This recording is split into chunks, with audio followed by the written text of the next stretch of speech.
Hi every one, welcome to global short hand academy. ஒரு twist என்ன அப்படின்னா, Tamil short ஹேண்டுக்கு வந்து ஃபீமேல் வாய்ஸ் வந்து இருந்துச்சு. இங்கிலீஷ் ஷார்ட் ஹேண்டுக்கு வந்து பார்த்திங்க அப்படின்னா மேல் வாய்ஸ் வந்து வந்திருந்ததாக வந்து சொன்னாங்க.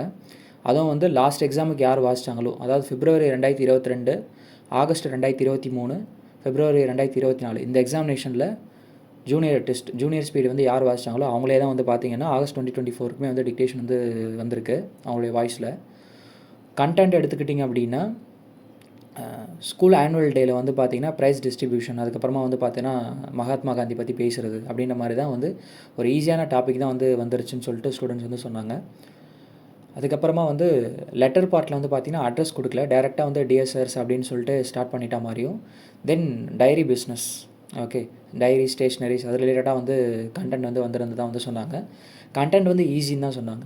ஆனால் டிக்டேஷன்ஸ் வந்து ஒரு சில சென்டர்ஸில் வந்து எப்போயும் சொல்கிறது தான். இது தமிழ் ஷார்ட் ஹேண்டுக்கு வந்து பார்த்திங்கன்னா எந்த ஒரு கம்ப்ளைண்ட்ஸும் பெருசாக சொல்கிறது கிடையாது. ஆனால் இங்கிலீஷ் ஷார்ட் ஹேண்டில் வந்து பார்த்திங்கன்னா ப்ரொனன்சியேஷன் வந்து சரியாக இல்லை, தென் எக்கோ இருந்துச்சு அப்படின்னு சொல்லிட்டு சில ஸ்டூடெண்ட்ஸ் வந்து சொன்னாங்க. சில ஸ்டூடெண்ட்ஸ் வந்து அப்படிலாம் இல்லை, நல்லா தான் இருந்துச்சு அப்படின்னு சொல்கிறாங்க. ஸோ நம்மளுடைய ஒரிஜினல் ஆடியோ வந்து அவங்க ரிலீஸ் பண்ணதுக்கப்புறமா தான் நம்ம வந்து ஒரு கன்க்ளூஷன் வந்து வர முடியும். மோஸ்ட்லி ஃபோனில் கேட்குறப்ப நல்லா தான் இருக்குது. மேபி அந்த ஸ்பீக்கரில் தான் வந்து அவங்க சேஞ்ச் பண்ணால் நல்லாயிருக்கும் அப்படின்ற மாதிரி நான் ஃபீல் பண்ணுறேன். ஓகே, ஸோ பார்ப்போம் என்ன டிக்டேஷன்ஸ் வரப்போ நம்ம வந்து ஃபைனலாக வந்து கன்க்ளூட் பண்ணலாம். தென் நீங்கள் எக்ஸாம் போயிருந்தீங்கன்னா உங்களோட எக்ஸ்பீரியன்ஸுமே வந்து கமெண்ட் செக்ஷனில் வந்து சொல்லுங்கள், சரிங்களா? அந்த அங்கே அந்த எக்ஸாம் ஹால் சூப்பரிண்டென்டென்ட்கிட்டலாம் போய் எதுவுமே வந்து நம்ம வந்து கம்ப்ளைண்ட் பண்ண முடியாது. இன்விஜிலேட்டர்கிட்டையுமே வந்து பார்த்திங்கன்னா பெருசாக எதுவும் சொல்ல முடியாது. அவங்க கொடுக்கறதா நாங்கள் வந்து போடுறோம் அப்படின்னு தான் வந்து சொல்லுவாங்க, சரிங்களா? டோட்டுக்கு தான் நம்ம வந்து ரெக்வஸ்ட் பண்ணணும்.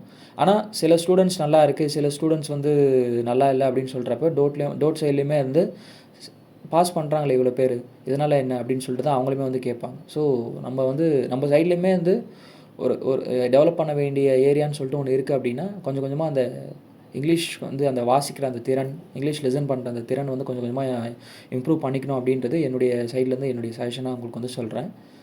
தென் passages English short and senior எழுத போகிறீங்கன்னா அதுவுமே வந்து கண்டென்ட் ஈஸியாக தான் இருக்க போகுது. அதை எப்படி நம்ம கான்சன்ட்ரேஷனாக நோட் பண்ணி எழுதுகிறோம் அப்படின்றது தான் இருக்குது. ஸோ நல்லா பண்ணுங்கள். நம்ம ஓவராலாக எக்ஸாம் முடிச்சுட்டு ஷார்ட் அண்ட் சீனியர் எக்ஸாம் இன்றைக்கி முடிஞ்சதுக்கப்புறமா எப்படி வந்திருக்கு அப்படின்னு சொல்லிட்டு பார்க்கலாம். மறக்காமல் உங்களோட எக்ஸ்பீரியன்ஸ் வந்து கமெண்ட் செக்ஷனில் வந்து ஷேர் பண்ணுங்கள், சரிங்களா? தேங்க்யூ. நம்ம நெக்ஸ்ட் வீடியோவில் வந்து பார்க்கலாம்.